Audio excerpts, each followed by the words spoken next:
Hey guys, Cdrama Invasion here. Welcome back to another update. This is different from a Cdrama news video since I wanted to originally cover Weibo Night, but there were just so many things that happened and I wanted to cover some fashion, some fun interactions, and all of that jazz. I can't cover everything because it was like a whole day event basically, and lots was happening, but I did try my best. So if I miss any information, please feel free to share it with us. I probably did miss a lot of smaller award categories, but yeah, this is different from the Cdrama news and updates, so this is just all about Weibo. Let's just jump on into it. So there were lots of iconic moments that went down at Weibo Night on the 25th. This is probably because we haven't gotten one of these in a while since the pandemic. Like, everything has been crazy and the situation in China is slower than the rest of the world to recover. And they had lots of relapses, which canceled so many award ceremonies.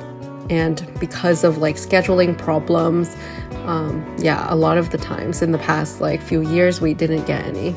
But this year, they're back at it, and there were so many great appearances of the night, so many great celebrities. We had lots of reunions, which I'll get into in a bit, but it started off with some problematic issues, and this is because it was just so packed that they had to cancel the red carpet event, which is where they would walk out to the red carpet and interact with fans and the media.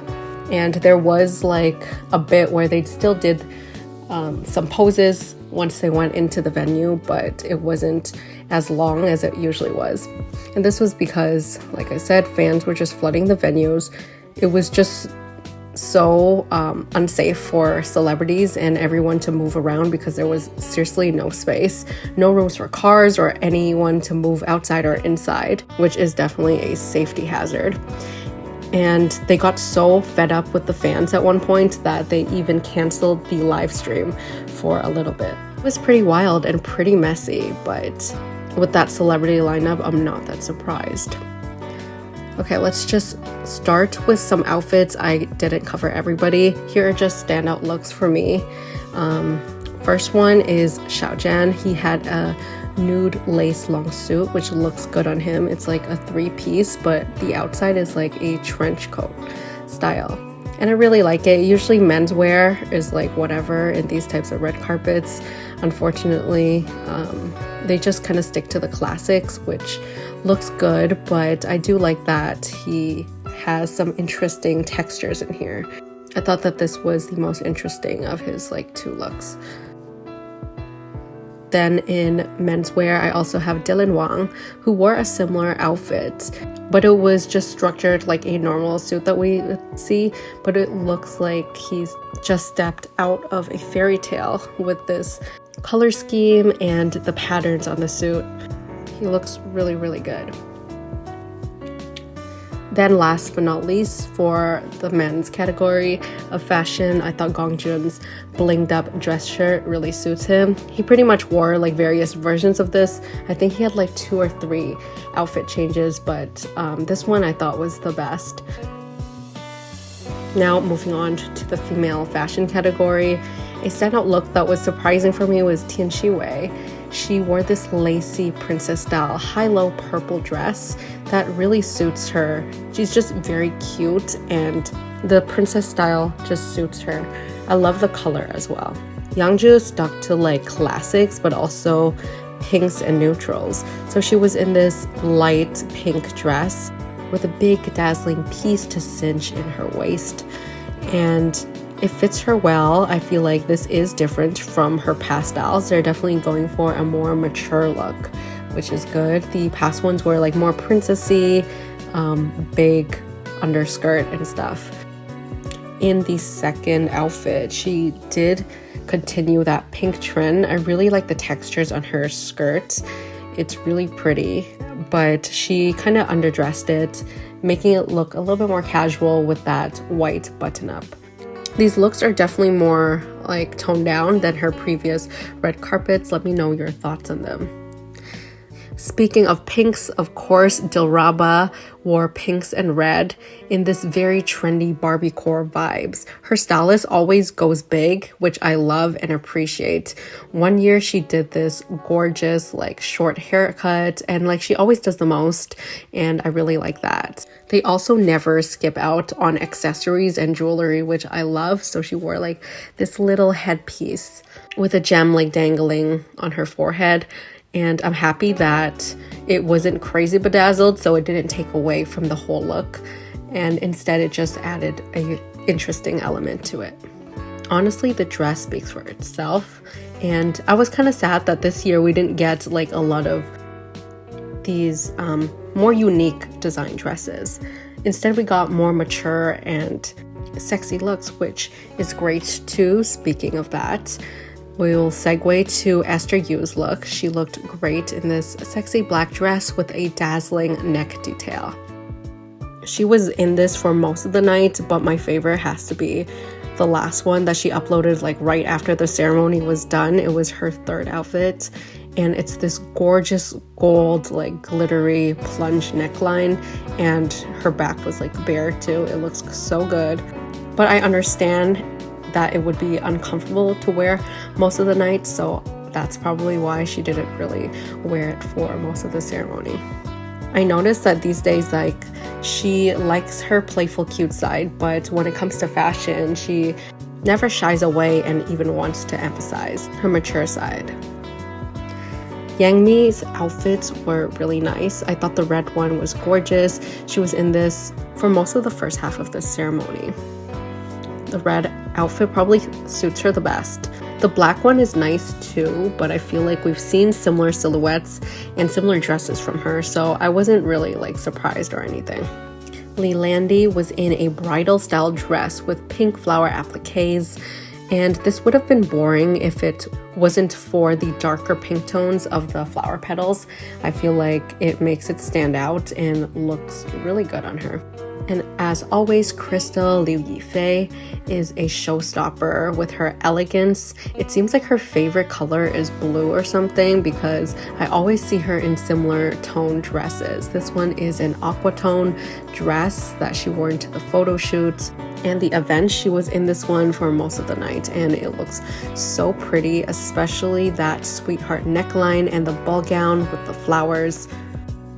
But I think one of my favorite outfits of the night was Gina Jinchen's mermaid two-piece dress. It was giving body, and it just suits her so well. Okay, now that we spent like a good 8 minutes talking about the fashion, I'm gonna move along and talk about some of the reunions. Of course, the probably most talked about of the night was Chinese Paladin's reunion, as Huge Liu Yifei was announced as the king and queen of 2022 Weibo Night.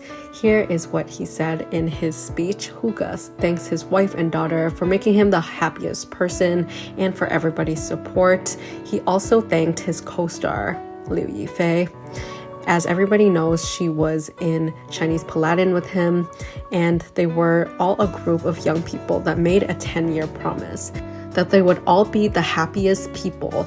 And now that they met again and they had a good chat sitting next to each other, he said that he would also like to share his good luck with friends and people to find their own piece of happiness. Sitting next to them was other people in the Chinese Paladin cast. So you had Mi. Angelababy wasn't in Chinese Paladin, but she is close friends with Yu Shuxin and Mi. So they were all just sitting there, and it was just a nice sight to see, especially for me, since one of my first dramas ever was Chinese Paladin 3. One of these days, I'm going to go back and watch the entire series. Another really great iconic moment was Huge, Gong Jun, Esther Yu, Dylan Wang, and Wu Lei took a group photo. I don't know, I just love celebrity interactions, especially ones that you never think you'd see in the same frame together. It's just nice. Esther Yu and Bai Lu are close friends from the same circle. They worked on dramas with Dylan Wang, Shu Kai, and Zhang Linghe. They were spotted sitting next to each other for most of the night.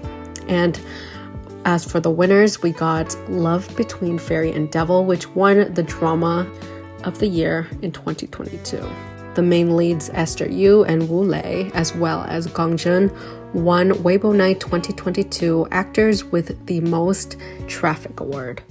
Chen Zheyuan, Hou, Landi, Shen Yue, Zhang Linghe, and Tian Xiwei all won Weibo's 2022 Progressive Rising Actor Award.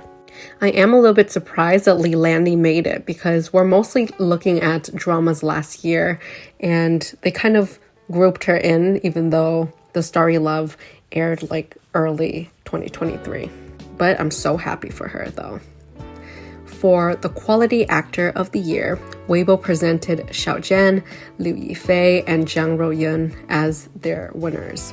Zhang Linghe was great in Ordinary Greatness, so I'm happy that we get some recognition for that drama. Xiao's only drama last year was The Oath of Love, which was immensely popular after so many delays, so I'm not surprised. And Yifei was quite good in A Dream of Splendor too. As for the Breakthrough Movie Actor of the Year, Wang Hedi won for his role in Hidden Blade. Mi and Angelababy were in the group for Best Tactile Actresses of the Year. I actually have no clue what that means. I'm guessing it has to do something with both of them being in dramas that are like so different in roles. So I'm guessing like diverse roles is what it means. We have Angelababy in The Wind Blows from Longxi, which I have not watched, but that looks good. Love The Way You Are as well. And then Mi was in Thank You Doctor, as well as She and Her Perfect Husband. I haven't watched any of these dramas. I did try some of them, but dropped. But let's move on to Expressive Power Actors of the Year, which was a category won by Dilraba for The Blue Whisper, Li Xian for Meet Yourself, which is another 2023 drama. So I'm guessing they also included some dramas from 2023, and Yang Zhi from The Oath of Love. And last but not least was a little funny moment that I wanted to share, that some actors were just very relatable and had moments where they completely missed their cue when they were called on stage, which is just super funny and embarrassing. But Tian Xiwei and Wu Lei were two of these actors, and the former actually called it out once he went into his acceptance speech and said, "I'm sorry, I was staying in the break room for a little bit too long," and this made everybody laugh. Well, that's a wrap for me. I hope you enjoyed this video. If you haven't seen the Weibo Night updates and stuff, maybe this is a good little summary for you. I probably did miss some categories, but I'm pretty sure I covered the bigger moments. And let me know your thoughts on these awards and the fashion segment. Who was your pick for best dressed of the night? For me, I would say I really like Esther Yu's outfits, the last one, even though she didn't wear it technically in most of the show. I like Yifei and Cdrama's too. And I'll see you guys in the next one.